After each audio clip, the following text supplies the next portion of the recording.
Welcome, I'm Voidude, and this is the best damn Star Citizen ship review show, where the channel's illustrious Patreons vote for the ship that gets reviewed next, and in a completely unrigged and 100% fair poll, the Drake Corsair won for this video by a total landslide. The Drake Corsair is classified as an explorer for some reason, and is the ship that I have been most interested in since its earliest day as a concept sail JPEG. However, to this day, I still do not know what makes it an actual exploration ship. Maybe it's this thing over here. I don't know. No one does. Who cares? Let's begin. Oh my god! Oh my god, that's so cool.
I can hear you thinking, goddamn Voidude, that was pretty cool. Give me a moment to collect myself while I hit the like and subscribe button. Thank you, handsome viewer, you are too kind. Firstly, I would like to cover a few things about this ship that I overlooked in my initial impressions video, link in the description. Of note is that the co-pilot's Epic Gamer chair actually comes with a built-in high-intensity automatic massage feature that is directly tied to the forward-facing weapon system. I don't see any high-tech therapeutic massage chairs on any of the ship's in Origins lineup. I guess that's 1 for Drake Interplanetary and 0 for Origin Junkworks. Secondly, we have this cool button in the cockpit that does this. And lastly, throughout the interior, you can see these little signs that indicate that parts of the ship are made from 100% recycled materials. Who knew that Drake Interplanetary have been going so far out of their way to literally conserve the verse while constructing this overgunned masterpiece of destructive, explorative power. This means if you support, use or purchase ships from any other manufacturer, you are probably severely harming the space environment of the verse, and it's no wonder we have not seen any majestic storm walls floating about Crusader. Something you did not know about the Drake Corsair is that it actually has 3 decks, all accessible via the high-tech elevator. The mid-deck provides access to the crew quarters, turret neck, cockpit, engineering octagon, adventure preparation room, and the loot hold, while the roof deck provides access to the ability to sneak aboard other people's ships at the next jump town to subtly free them of their hard-earned holy maze. The last deck, known as the ground floor, literally provides you with an entire planet. Man, what great value. The 72 SCU loot hold can easily be swapped out for the handy holy shit, it's an entire garage module, who said that the highly anticipated and controversial ship modularity system is a galaxy away. It's no secret that the ship's landing clearance is pretty bad due to the vestigial T-Rex arms inspired landing gear. However, because it's quite narrow, you can actually land in some pretty precarious spots. Ultimately, I see this as both a good thing and a bad thing, which means it's just a thing, I guess. The default key binding to extend and contract your intergalactic solar sails is Alt-K. This converts the Drake Corsair from "look at me, I'm a cool birdie boy perched epically on this cliff that everyone takes screenshots of" mode to "oh shit, my ship has killed me because I forgot to hit Alt-K when I attempted to land" mode. Speaking of things that can kill you, let's touch on the giant CF-44-7 Rhino repeater in the room. The Drake Corsair is now the ship with the highest potential forward-facing pilot-controlled firepower in our ludicrous space game, boasting 4 size 5 and 2 size 4 hardpoints. Star Citizen is no stranger to dogmatic discussion about game balance, and Spectrum is host to an army of armchair admirals who froth at their mouths as they bash away at their keyboards, stipulating how they are for or against certain ships having too much or too little firepower. Whether or not it makes sense for a ship to place this much potential damage in the control of one person, and if the Corsair will see any kind of nerf in the near or far future, I cannot say, but what I can say is goodbye to this NPC ages hammerhead. NPCs are one thing and players are another, because NPCs are hopefully not sentient and players are hopefully sentient, so we decided to put a pair of Drake Corsairs through their paces and formed a ragtag team of misfits to go play a PvP bounty hunting, because when Jumptown is not live, it's simultaneously the second most fun and second worst thing you can do or can have happen to you in Star Citizen as it exists today. We're in a Drake Corsair now, and as you know, all good ships have a name, so I decided to call this one Glimmer of Hope. The team consists of known explosion enthusiast It's Not Fair, a fishy guy named Nerve Czar, a connoisseur of tea, Major Star Stuff, and Origin sympathizer Kiosa. The first bounty contract we picked up led us to this Anvil Carrack near Security Post Karia.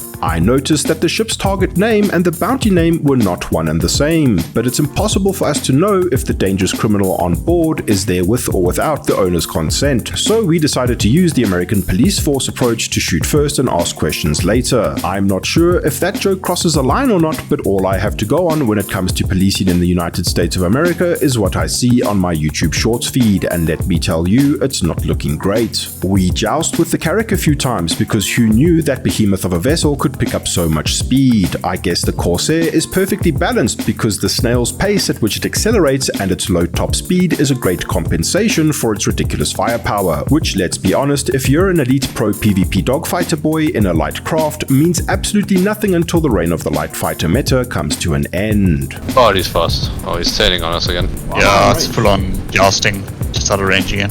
Does the turret have auto aim? Yes, this is a tanky beast, eh? Yep.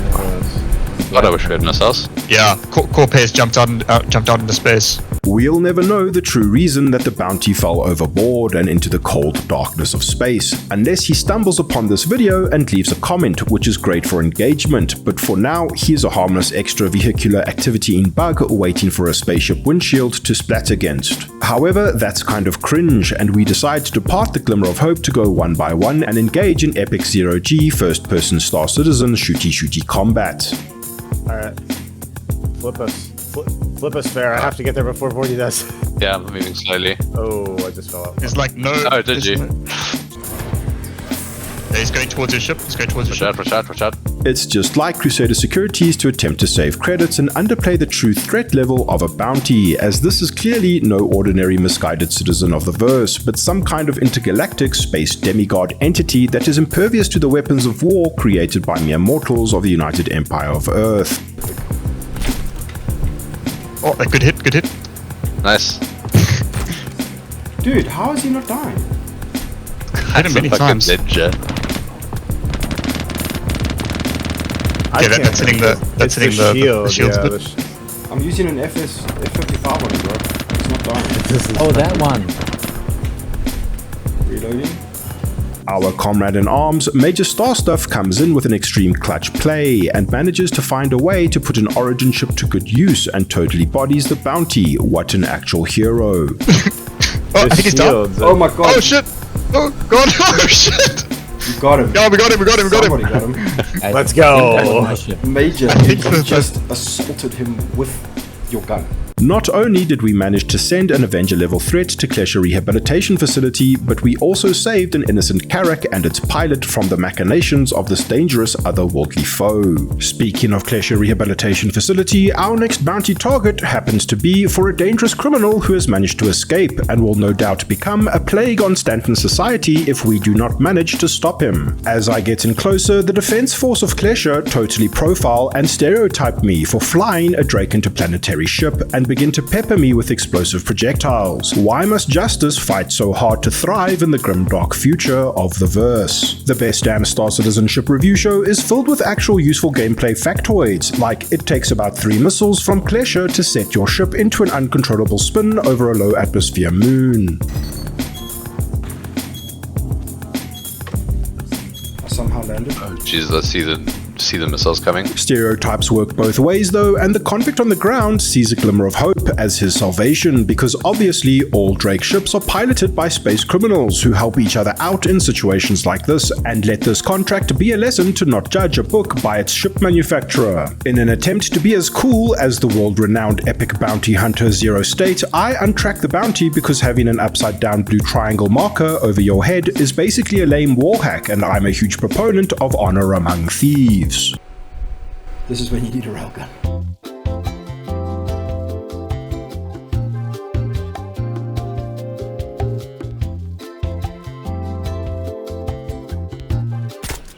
Dude, there's multiples. Oh shit.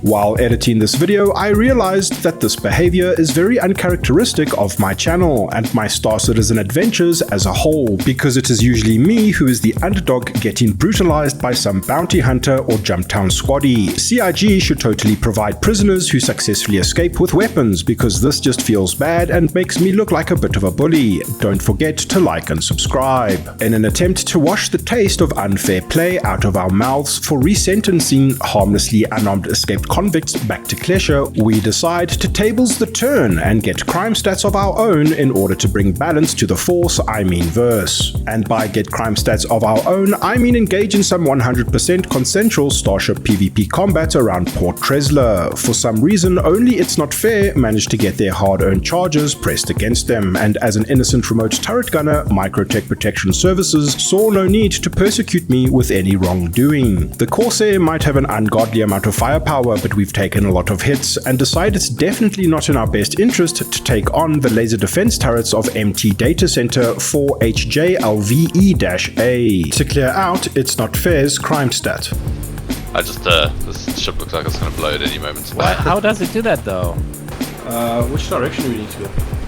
Straight ahead, like around this rise in front of us. We need a railgun right now. Yeah. Yeah, the desync is real, I think. Climb a mountain, boys. So if you had to choose between these 3 alternatives, A, Yeah. me getting the 400i plus a probably Cutlass Red, B, me not getting a 400i and just getting a Valkyrie, Yep, here comes or something. me... Oh god. Oh shit. And a Banu.